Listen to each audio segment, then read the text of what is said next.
अगर मैं आपसे कहूं कि एक आदमी अचानक गायब हो गया और 44 साल बाद बिल्कुल वैसे ही वापस आया, ना एक दिन बढ़ा, ना एक पल बदला, तो क्या आप यकीन करेंगे?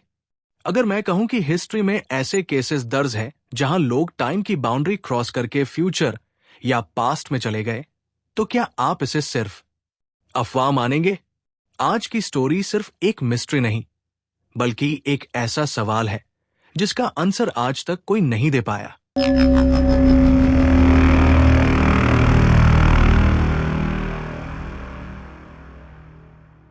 ये घटना साल 1920 की है। न्यूयॉर्क की बिजी स्ट्रीट्स में अचानक एक आदमी प्रकट होता है। वो बेहद पैनिक मोड में था। उसकी आंखों में डर था, जैसे उसने अभी अभी कोई अजीब चीज देखी हो। उसकी ड्रेसिंग अजीब थी। 19वीं सेंचुरी के क्लोथ्स, सिर पर पुरानी स्टाइल की हैट और शूज भी उतने ही पुराने।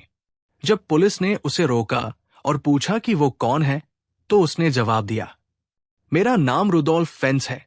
और ये कौन सी जगह है?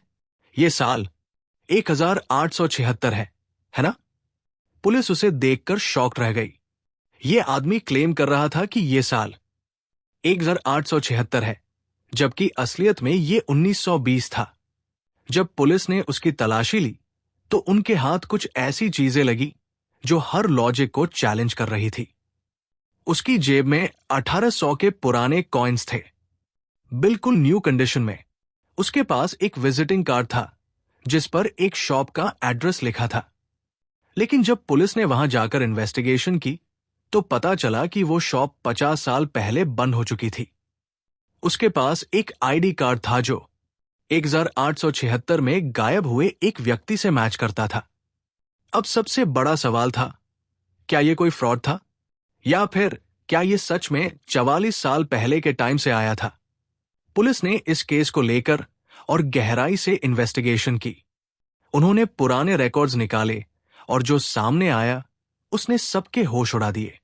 1876 में न्यूयॉर्क में एक आदमी मिस्टीरियसली गायब हो गया था। उसका नाम था रुडोल्फ फेंस।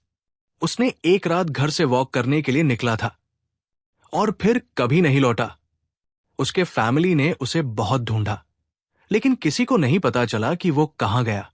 कुछ लोगों ने माना कि शायद उसकी मर्डर कर दी गई थी या उसने सुइसाइड कर लिया था। लेकिन अब वो आदमी 1920 में जिंदा खड़ा था, बिल्कुल वैसा ही जैसा 1876 में था। थोड़ा भी बूढ़ा नहीं हुआ, कोई बदलाव नहीं, जैसे वो बस एक सेकंड में 44 साल आगे आ गया हो। अब सवाल यह था, क्या यह सच में टाइम ट्रैवल का केस था? कुछ साइंटिस्ट का मानना है कि यह क्वांटम टाइम शिफ्ट का मामला हो सकता है, जहां इंसान अनजाने में टाइम की लेयर्स में फंसकर दूसरे टाइम में चला जाता है। कुछ लोग इसे पैरेलल यूनिवर्स का थ्योरी मानते हैं।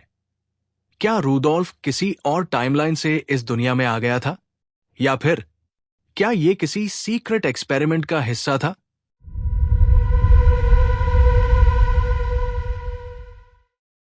अब तक हमने देखा कि रुडोल्फ फेंस का मामला कितना रहस्यमयी था, लेकिन क्या यह सच्ची घटना थी या फिर सिर्फ एक अर्बन लेजेंड? चलिए अब इस कहानी के पीछे के कुछ सवालों के जवाब ढूंढते हैं। सवाल 1, क्या यह केस असली था? पहली बार यह कहानी 1950 में एक साइंस फिक्शन मैगजीन में छपी थी। इसके बाद कई न्यूज आर्टिकल्स और किताबों में इसका जिक्र हुआ। लेकिन जब रिसर्चर्स ने न्यूयॉर्क के पुलिस रिकॉर्ड और मिसिंग पर्सन्स फाइल्स चेक की, तो वहां रुडोल्फ फेंस नाम का कोई केस दर्ज नहीं था। लेकिन यहां एक ट्विस्ट है। 1950 के दशक में ही कुछ अमेरिकी वैज्ञानिकों ने टाइम स्लिप्स और क्वांटम टाइम ट्रैवल पर स्टडी शुरू की थी। तो क्या यह कहानी सिर्फ एक एक्सपेरिमेंट का हिस्सा थी? सवाल 2, क्या टाइम ट्रैवल मुमकिन है? अगर हम साइंस की बात करें, तो अल्बर्ट आइंस्टीन की थियोरी ऑफ रिलेटिविटी के मुताबिक टाइम ट्रैवल मुमकिन हो सकता है, लेकिन यह बहुत कॉम्प्लेक्स है। स्टीफन हॉकिंग ने भी कहा था कि अगर वॉर्म होल्स और क्वांटम मैकेनिक्स सही तरीके से कंट्रोल किए जाएं, तो इंसान पास्ट या फ्यूचर में जा सकता है। अब सवाल यह है, क्या रुडोल्फ फेंस किसी नेचुरल टाइम पोर्टल में गिर गया था, या फिर यह एक पैरेलल यूनिवर्स का मामला था? सवाल 3, क्या भविष्य में ऐसी घटनाएं फिर हो सकती है? हिस्ट्री में ऐसे कई अनसुलझे मामले हैं जहां लोग अचानक गायब हो गए और कभी वापस नहीं आए। जैसे 1956 में टोक्यो एयरपोर्ट पर एक आदमी मिला जिसकी आईडी एक ऐसे देश की थी जो एग्जिस्ट ही नहीं करता था। जॉन टिटर नाम का एक आदमी 2000 में आया और खुद को फ्यूचर से आया हुआ टाइम ट्रैवलर बताया।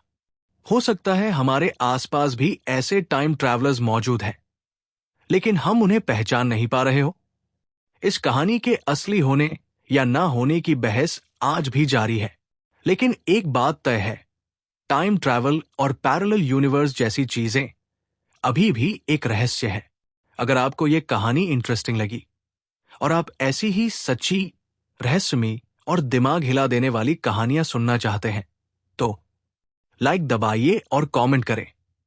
हमारी कहानी सीरीज की प्लेलिस्ट में जाएं और ऐसी और भी कहानियों का मजा लें। सब्सक्राइब करें ताकि अगली बार जब हम एक नया रहस्य लेकर आएं तो आप उसे मिस ना करें। क्या टाइम ट्रैवल असली हो सकता है या ये सिर्फ एक कहानी है? नीचे कमेंट में अपनी राय जरूर दें। अगली बार एक और रहस्य के साथ मिलते हैं।